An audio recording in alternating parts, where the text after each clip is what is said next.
Hello! Aujourd'hui, dans cet épisode, je te partage ce que je retiens de ma quête à devenir la meilleure version de moi-même et je te donne des clés pour devenir ton allié au quotidien car après tout, tu es la personne avec laquelle tu passeras le plus de temps dans ta vie.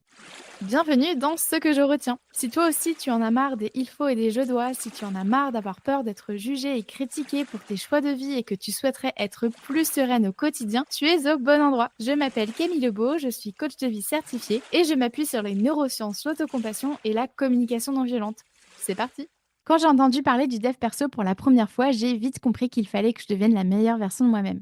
Alors j'ai cherché à être la plus parfaite possible. Je me rappelle que je me sentais super forte et puissante car tout ce que je voulais, je pouvais l'atteindre si je le voulais.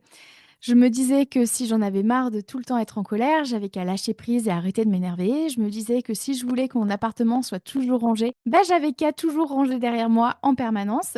Dans ma tête, la solution était aussi simple que si j'ai faim, je mange, point barre.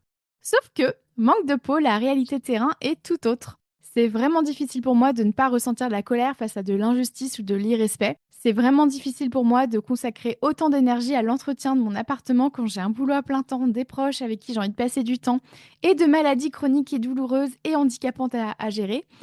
Voilà, force est de constater que chaque fois que je n'arrivais pas à être la meilleure version de moi-même, je me sentais encore plus nulle qu'avant. Je me détestais pour ça et je me disais qu'on ne pouvait m'aimer profondément telle que je suis. Je me sentais seule en permanence. Et donc, ce que je retiens de ma quête à être la meilleure version de moi-même, c'est que le développement personnel est un processus et non pas une destination. Alors, que sous-entend l'expression devenir la meilleure version de soi-même? Déjà, il faut savoir que c'est subjectif, ça dépend de chaque personne.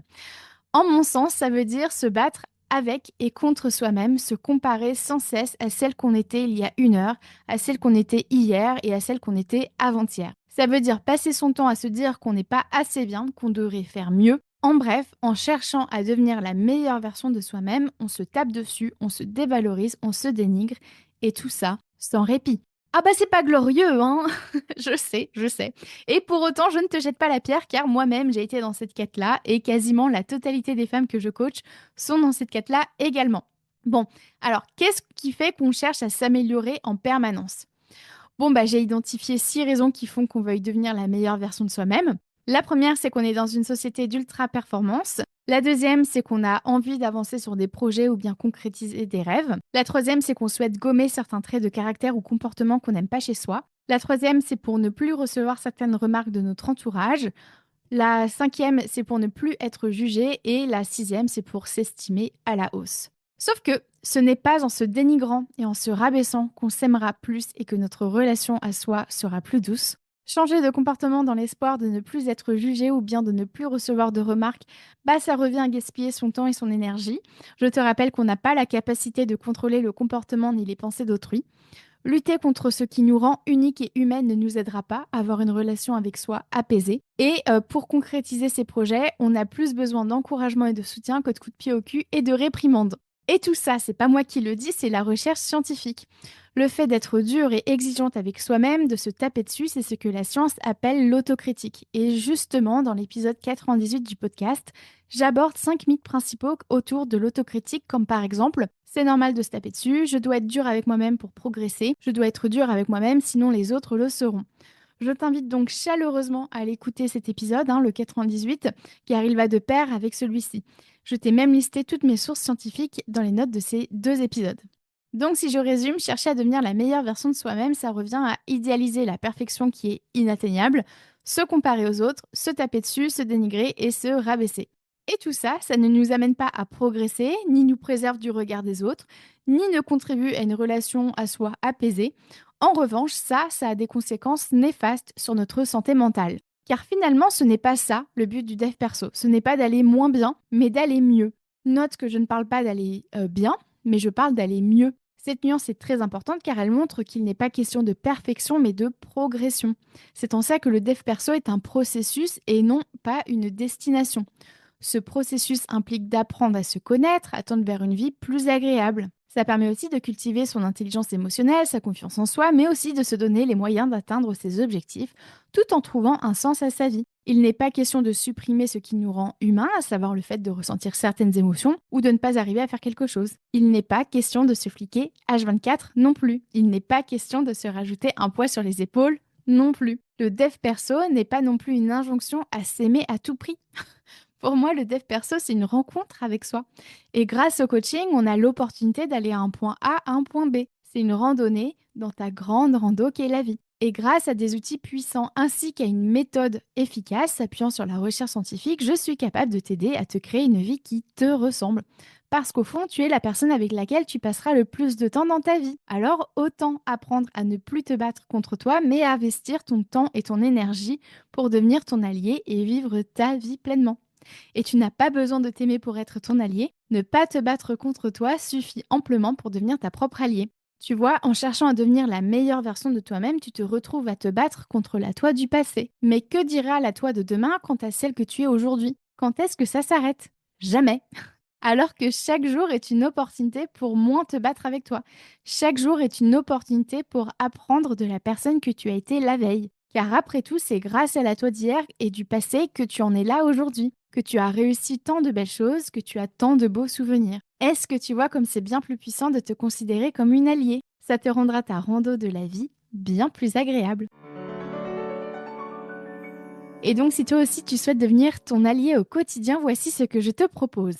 Tout d'abord, appuie-toi sur ma méthodologie clarté, connexion, confiance. La première étape, c'est donc la clarté. Et donc, demande-toi en toute honnêteté, pour quelles raisons t'obstines-tu à devenir la meilleure version de toi-même? Vraiment, en toute honnêteté.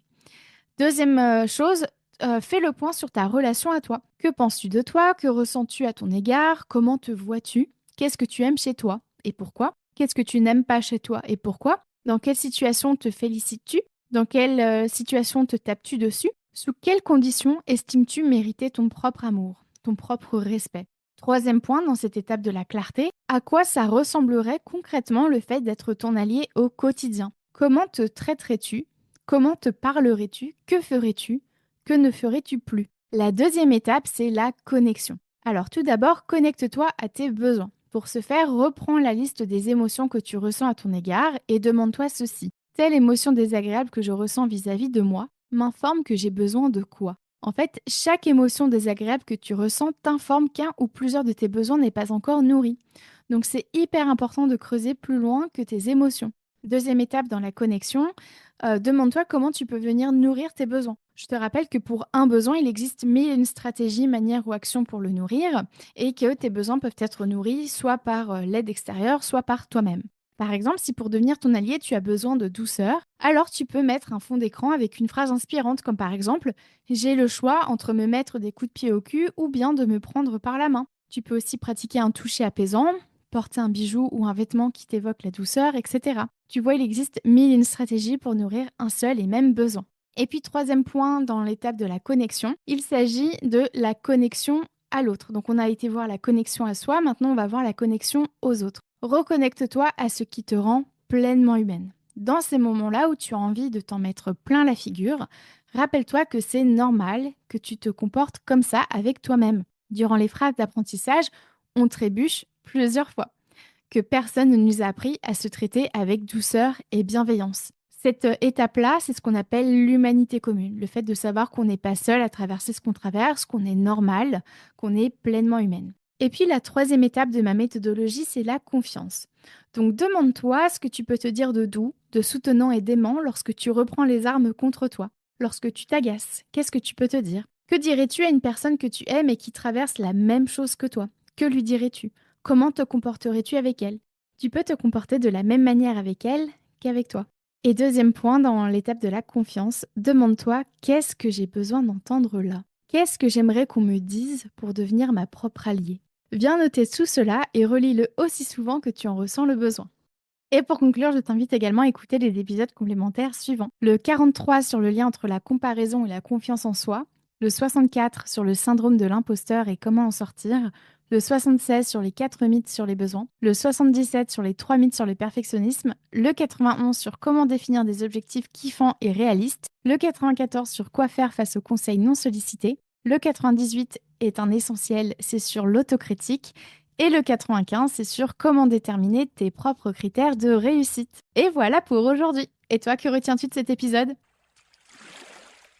Merci à toi d'avoir écouté cet épisode jusqu'au bout. Bien entendu, j'ai conscience que ce n'est pas évident de s'auto-coacher car l'introspection est une compétence qui s'acquiert. Si tu veux aller plus loin et vivre ta vie pleinement sans subir tes il faut et tes je dois, ainsi que les injonctions sociales, alors mon programme de coaching Nouveau Départ est fait pour toi. Réserve dès aujourd'hui ton appel découverte offert. On verra ensemble comment je peux t'aider à te créer une vie sur mesure, une vie plus épanouissante et plus enrichissante. Je te laisse mon agenda dans les notes de cet épisode. Pour consulter mes sources ou lire cet épisode, sa retranscription est disponible dans les notes du podcast. Si tu souhaites en savoir plus sur mon travail ou t'abonner à ma newsletter L'Instant Détente Hebdo, direction mon site internet www.lacoachcamille.com. Et tu peux aussi me rejoindre sur ma page Instagram. Tous les liens sont dans les notes de cet épisode et prends soin de toi.